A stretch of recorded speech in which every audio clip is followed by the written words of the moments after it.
শেখ, শবে বরাত শব্দটি কোন হাদিসে আছে কি? না, শবে বারাত শব্দটি হাদিসে নেই। হাদিসে আছে লাইলাতুল নিসফি মিন শাবান, অর্থাৎ শাবান মাসের মধ্যম রজনী। এটাকে আমাদের উপমহাদেশের পরিভাষায় বলা হয় শবে বারাত। যেমন নামাজ শব্দটি কোরআন হাদিসের কোথাও নেই। কোরআন হাদিসে আছে সালাত, তাই বলে কি আমরা নামাজ কায়েম করব না? অনুরূপভাবে রোজা শব্দটি কোরআন হাদিসের কোথাও নেই। কোরআন হাদিসে আছে সওম বা সিয়াম, তাহলে কি আমরা রোজা রাখবো না? অবশ্যই রাখবো। অনুরূপভাবে যদিও শবে বারাত শব্দটি কোরআন হাদিসে নেই, আছে লাইলাতুল নিসফি মিন শাবান, তাই শবে বারাত নামক ফজিলতপূর্ণ রজনীতে ইবাদত উপাসনা করায় কোনো অসুবিধা নেই। হযরত, শবে বারাত কথাটির মানে কি? শবে বারাত মানে মুক্তি রজনী। এই শবে বারাত কথাটি দুটি শব্দ দ্বারা গঠিত, শব আর বারাত। সব কথাটি ফার্সি শব্দ, এর মানে হলো রজনী। আর বারাত কথাটি আরবি শব্দ, বারিআ ইয়াবরাউ মিন বাবি সামিয়া ইয়াসমাউ বারাআতাম মিন কাযা। এর মানে কোনো কিছু থেকে মুক্তি পাওয়া, নাজাত পাওয়া। অতএব শবে বারাত মানে মুক্তি রজনী। যেহেতু এ রাতে বান্দারা গুনাহমুক্ত হয়, আল্লাহ তাআলা অসংখ্য বান্দাকে জাহান্নাম থেকে মুক্তি দেন, তাই এ রজনীকে শবে বারাত তথা মুক্তি রজনী বলা হয়। এক শ্রেণীর মানুষ বলেন ইসলামে শবে বরাত বলে কিছুই নেই। শবে বরাতের ফজিলত সম্পর্কে নাকি কোনো সহিহ হাদিস পাওয়া যায় না। শেখ, এ সম্পর্কে আপনি কি বলেন? যদি মেনে নেওয়া হয় শবে বারাতের ফজিলত সম্পর্কে কোনো সহিহ হাদিস বর্ণিত নেই, তাহলে এটা তো অস্বীকার করার জায়গাই নেই যে শবে বরাতের ফজিলত সম্পর্কে বহু জয়ীফ হাদিস বর্ণিত আছে। আর পূর্বের সমস্ত মুহাদ্দিসগণ এ বিষয়ে একমত যে আমলের ফজিলতের বিষয়ে জয়ীফ হাদিস অবশ্যই গ্রহণযোগ্য। সুতরাং শবে বরাত অস্বীকার করার কোনো জায়গাই নেই। উপরন্তু শবে বারাতের ফজিলত সম্পর্কে সহিহ হাদিস আছে। অতএব যারা বলছেন এই বিষয়ে কোনো সহিহ হাদিস পাওয়া যায় না, এটা তাদের ভুল সিদ্ধান্ত। আমরা আমাদের আবে হায়াত মিডিয়ায় এর আগে একটা ভিডিও আপলোড করেছি, যার হেডিং এ আছে শবে বারাতের ফজিলতে দুটি সহিহ হাদিস। আমি ভিডিওটি দেখার পরামর্শ দিচ্ছি। হযরত জি, কোরআন মাজিদে শবে বারাত সম্পর্কে কোনো আলোচনা আছে কি? না, কোরআন মাজিদে শবে বারাতের কোনো আলোচনা নেই। শবে বারাত অর্থাৎ লাইলাতুল নিসফি মিন শাবানের আলোচনা আছে হাদিসে। অতএব এটা হাদিস দ্বারা প্রমাণিত, কোরআন দ্বারা প্রমাণিত নয়। হযরত, আমরা কোন কোন এলাকায় দেখি শবে বারাতে মানুষেরা মসজিদে একত্রিত হয়ে ইবাদত করে, এতে কোনো অসুবিধা আছে কি? অবশ্যই অসুবিধা আছে। শবে বারাত নামক রজনী ইবাদতের রজনী। অতএব এ রাত্রে প্রত্যেকে আলাদা আলাদা ভাবে নিজের মতো ইবাদত করবে। মসজিদে জমায়েত হওয়ার কোনো প্রয়োজন নেই। সাহাবা রাদিয়াল্লাহু তাআলা আনহুম থেকে, তাবেঈন থেকে বা তাদের পরবর্তী সালেফে সালেহিন থেকে মসজিদে একত্রিত হয়ে শবে বারাত রজনীতে ইবাদত করার কোনো প্রমাণ মেলে না। অতএব এটা বর্জনীয়। আমাদের হানাফি ফিকহার একটি মৌলিক কিতাব নুরুল ইজাহ, এই কিতাবে 95 নম্বর পৃষ্ঠায় লেখা আছে ইউকরাহুল ইস্তিমা আলা ইহয়াই লাইলাতিন মিন হাযিহিল লায়ালি ফিল মাসাজিদ, এসব ফজিলতপূর্ণ রজনী জাগরণের জন্য মসজিদে জমায়েত হওয়াটা মাকরুহ। মাকরুহ মানে আপত্তিকর, অতএব এটা বর্জনীয়।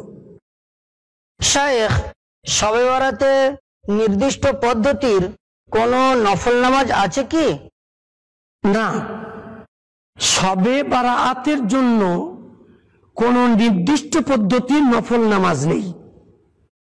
বাজারে প্রচলিত কিছু বাংলা নামাজ শিক্ষায় 100 রাকাত, 14 রাকাত, 12 রাকাত নফল নামাজ পড়ার কথা বর্ণিত আছে। এত রাকাত পড়তে হবে, এই সূরা দিয়ে পড়তে হবে, এই পদ্ধতিতে পড়তে হবে, তাহলে এই ফজিলত বিভিন্ন বাংলা নামাজ শিক্ষায় লেখা আছে। এসবগুলো মাউজু তথা জাল হাদিস দ্বারা প্রমাণিত, অতএব এর উপর আমল করা ঠিক নয়, এগুলো ভিত্তিহীন।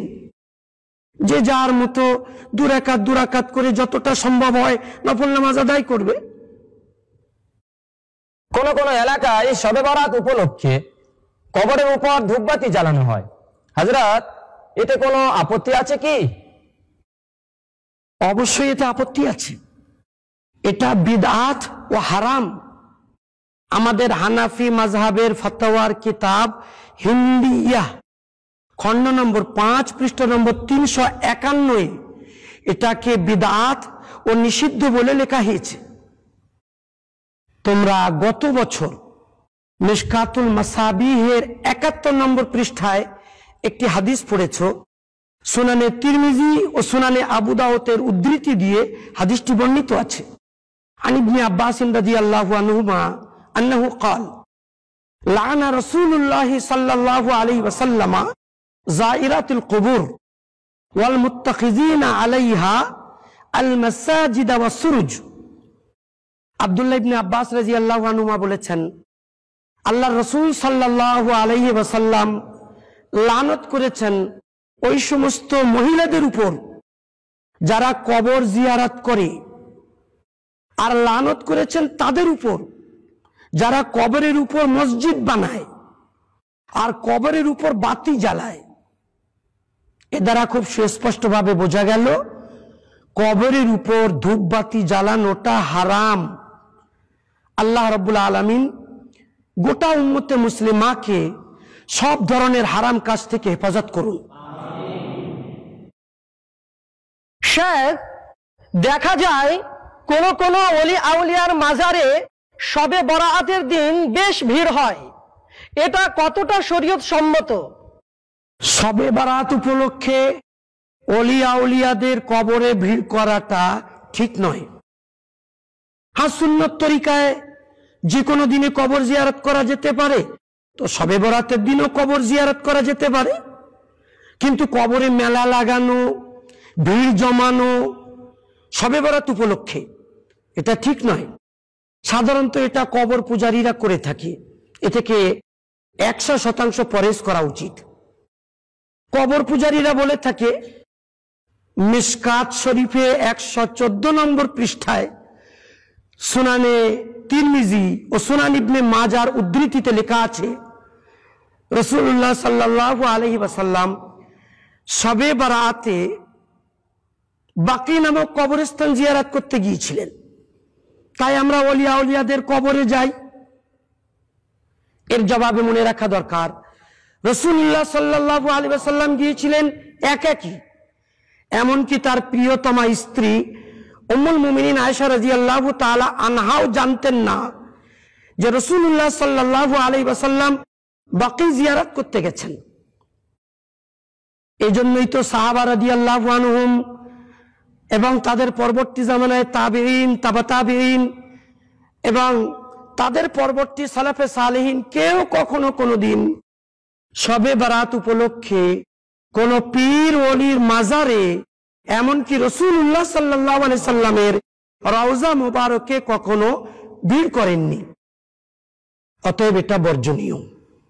হ্যাঁ, সুন্নত তরিকায় কবর জিয়ারত করা যেতে পারে।